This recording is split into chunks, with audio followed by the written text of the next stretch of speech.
ኖርማል አይደለማ። የ12 እና የ13 ዓመት ታዳጊ ህፃናት ይዛችሁ ገና አይምሮአቸው ሳይበስል ዘፈኑን እንደመገሰጽና ለእናንተ አይሆንም እንደማለት ጭራሽ እንዲዘፍኑ የምትገፋፏቸው እናንተ ናችሁ። ይሄ ጀግንነት ሳይሆን ቻይልድ ኤክስፕሎይቴሽን ወይም ህፃናትን ለቪው መበዝበዝ ወይም መሸጥ ይባላል። እሸቱ መለሰ እንዳንተ አይነት ደፋር አይቼ አላውቅም። ኑሮህ በምንድን ነው የተመሰረተው? በህፃናት ልጆች። ትንሹ እድሜ 4 ዓመት ትልቁ ደግሞ እድሜ 8 ዓመት አንተ ጋር የሚመጡት ልጆች። ምን ያህል ድፍረት ብታገኝ ነው? ምን ያህል ሞራል ቢኖርህ ነው ስለ ቻይልድ ኤክስፕሎይቴሽን የምታወራው እንዴ?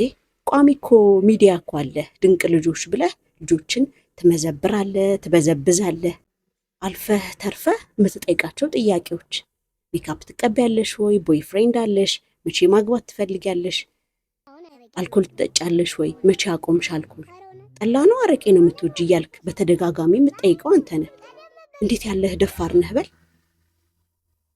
ምን ያህል ደፋርና አይናውጣ እንደሆንክ የኔ ልጆች ቲቪ አያዩ ብለህ የሌላን ሰው ልጆች ግን ያንተ ሶርስ ኦፍ ኢንከም ናቸው፣ ቋሚ ገቢዎችህ ድንቅ ልጆች ብለህ ያስቀመጥካቸው ህፃናት ናቸው።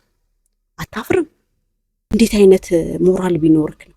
በጣም የሚደንቀው ነገር ደግሞ አሁን ራሱ ይሄን ቪዲዮ በሰራህበት መጨረሻ ላይ ኤአይ ስልጠና ብለህ እንደገና ማስታወቂያ ሰራ።